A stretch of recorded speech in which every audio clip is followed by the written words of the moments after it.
चलो तो स्टार्ट करते हैं हम क्लास 9 मैथ का एक्सरसाइज 9.2 का क्वेश्चन नंबर 2, जिसमें हमें दिया हुआ है कि if two equal code of a circle, दो इक्वल कोड हैं सर्कल की, ठीक है, जो यहाँ पर डायग्राम में हमने बना रखी है। देखो ए बी कोड बना लिया हमने और एक सी डी कोड बना लिया है, ठीक है, इक्वल कोड है और ये विद इन द सर्कल वो इंटरसेक्ट भी कर रही है सर्कल में, जो कि हमने ई पॉइंट पे इंटरसेक्ट भी करा दिया यहाँ पे डायग्राम में।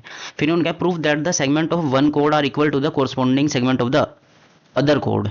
ये कह रहा है जहाँ पे इंटरसेक्ट करिए उसकी वजह से जो सेगमेंट बने हैं ना, जैसे ए ई बना है, डी ई बना है और सी ई बना है और बी ई बना है, जो ये लाइनें बनी है, एक ये वाली और ऐसे ये वाली और ये वाली, कि भाई जो बड़ी वाली है वो बड़ी वाली कोड के इक्वल है और जो छोटी वाली है वो छोटी वाली कोड के इक्वल है। ये है ऐसा तुम्हें प्रूफ करके बताना है यहाँ पे। तो इसे प्रूफ करने के लिए हमें क्या करना पड़ेगा, स्टेप वाइज हम क्वेश्चन को सोल्व करते हैं। चलिए तो देखो, सबसे पहले हम यहाँ पे जो गिवन दिया हुआ है वो लिख लेते हैं। जो गिवन है हमारे पास, इन्होंने बता दिया कोड जो इक्वल है वो जो कि हमने लेट कर लिया, ए बी बराबर है सी डी के, ये हमने लेट कर लिया। फिर इन्होंने हमसे बोल दिया वो इंटरसेक्ट कर रही है पॉइंट डी पे, वो बस गिवन में ये चीज़ हम यहाँ पे लिख लेते हैं। अब टू प्रूफ जो है, टू प्रूफ हमें इन्होंने बोल दिया कि ए ई जो है बराबर है हमारे पास डी ई के, और जो सी ई है वो बराबर है बी ई के, डायग्राम के अकॉर्डिंग बी ई के। ये हमें यहाँ पे प्रूफ करके बताना है, ठीक है। तो अब इसे करने के लिए हमें क्या करना पड़ेगा वो चीज़ देखते हैं। देखो सबसे पहले हमें इसमें क्या करनी पड़ेगी, कंस्ट्रक्शन करनी पड़ेगी। वो कंस्ट्रक्शन क्या रहेगी वो देखते हैं। यहाँ पे हमने डायग्राम में पहले से बना रखा है, पर वो लिखना पड़ेगा कि हमने ओ एम जो है और ओ एन जो है परपेंडिकुलर ड्रॉ किया है। यहाँ पे ड्रॉ किया है, draw O M perpendicular to A B, और हमारे पास क्या बोलते हैं O N perpendicular to C D, ये हमने ड्रॉ किया। अब हमें थ्योरम पता होनी चाहिए, जो इंट्रोडक्शन वाले पार्ट में हमने समझी थी। हमारी थ्योरम हमें ये बताती है कि भी जब भी हम परपेंडिकुलर ड्रॉ करते हैं ना, इक्वल कोड पे जैसे ही परपेंडिकुलर ड्रॉ किया तो वो ना इक्वल बांट देती है उस कोड को। ऐसे ही ये इसको भी कोड को इक्वल बांट दिया होगा यहाँ पे, ठीक है, हाफ हाफ डिवाइड कर देती है। ये चीज़ हमें पता होनी चाहिए। और जो इक्वल कोड होते हैं उससे सेंटर की जो दूरी होती है ना वो आपस में इक्वल होते हैं, ये चीज़ हमें यहाँ पता होनी चाहिए, इनका क्योंकि यूज़ होगा, ठीक है। ये चीज़ यहाँ पे हम यूज़ करने वाले हैं। तो चलिए अब करते हैं सॉल्यूशन इसका स्टार्ट। तो सॉल्यूशन में हम सबसे पहले लिखेंगे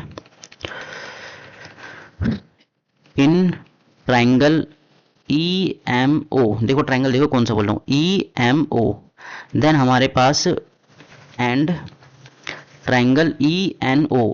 इन दोनों ट्राइंगल में हमारे पास क्या दिया हुआ है, क्या इक्वल है, इन दोनों को कॉन्ग्रेंस करना पड़ेगा हमें पहले। अब देखो सबसे पहले हम इसमें लिख सकते हैं जो ओ ई है ना वो बराबर है हमारे पास ओ ई के, दोनों में आ रही है क्योंकि ये कॉमन साइड है। क्या है ये, कॉमन साइड है। फिर दूसरा हमारे पास जो ओ एम है वो बराबर है ओ एन के बाय कंस्ट्रक्शन, ये हमने कंस्ट्रक्शन किया क्योंकि परपेंडिकुलर डिस्टेंस इक्वल कोड का क्या होता है, इक्वल होता है, ठीक है। दूसरा हमारे पास जो एंगल एम है इसमें और एंगल एन जो है इस वाले ट्रायंगल में, वो दोनों ही क्या है, ईच 90 डिग्री, दोनों ही 90 डिग्री के। तो देखो ये वाली साइड हमारी इसके इक्वल आ गई, मैं एक बार बता देता हूँ कलर चेंज करके। ये वाली साइड हमारी इसके इक्वल हो गई, ये कॉमन साइड हो गई, और ये वाला एंगल दोनों ही 90 डिग्री का है। तो हमारे पास side side angle, side side angle से क्या हो जाता है, कॉन्ग्रेंस हो जाता है।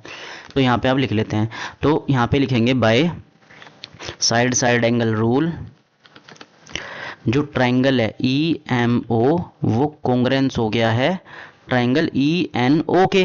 और जिससे हमारे पास देखो ये वाला पार्ट है ई एम जो है या फिर एम ई, जो एम ई बराबर हो जाता है एन ई के, इस वाली साइड के कोरस्पॉन्डिंग साइड ये वाली, ये बराबर हो जाता है by C P C T, ठीक है।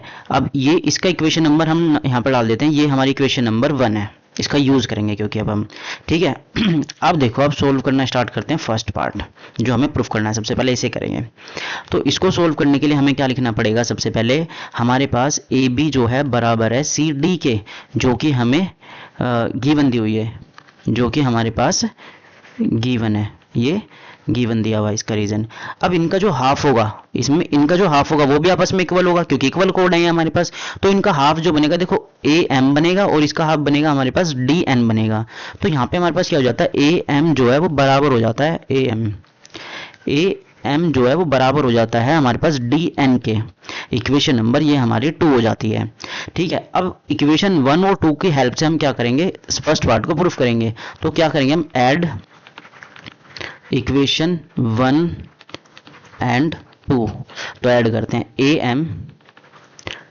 M plus M E equal to D N ये वाला पार्ट इसमें ऐड होगा, प्लस एन ई, इसमें देखो A M plus M E, A M plus M E पूरा बना ए ई हमारे पास, ये बना हमारे पास ए ई, और ऐसे ही हमारे पास D N plus N E, इसको ऐड करा हमारे पास डी ई बना, क्या बना डी ई। अब देखो यहाँ पे हमारे पास हो गया क्या बोलते हैं, फर्स्ट पार्ट हमारे पास कंप्लीट हो गया। तो इसका इक्वेशन नंबर डाल देते हैं हम 3।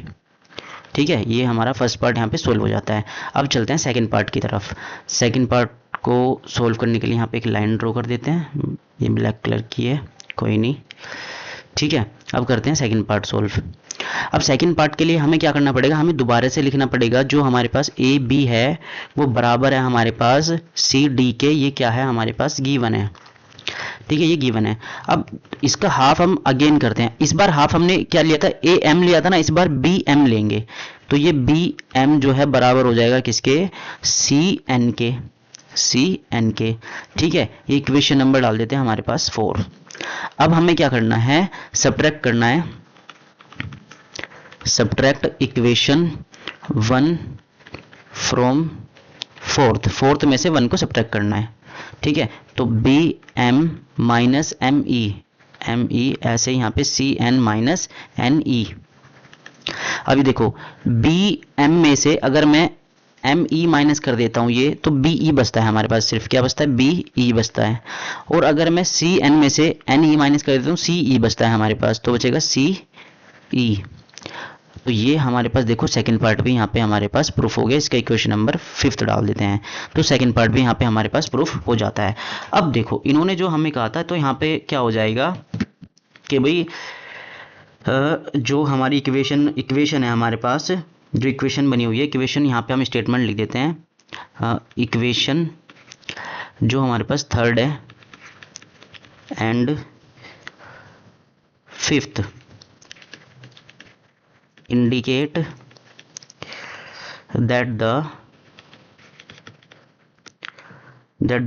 corresponding segment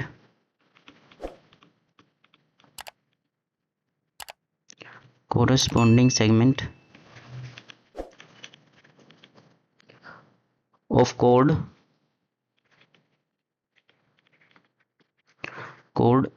AB and CD are congruent या फिर इक्वल, चलो इक्वल लिख देते हैं यहाँ पे, आर इक्वल, हेंस प्रूव्ड,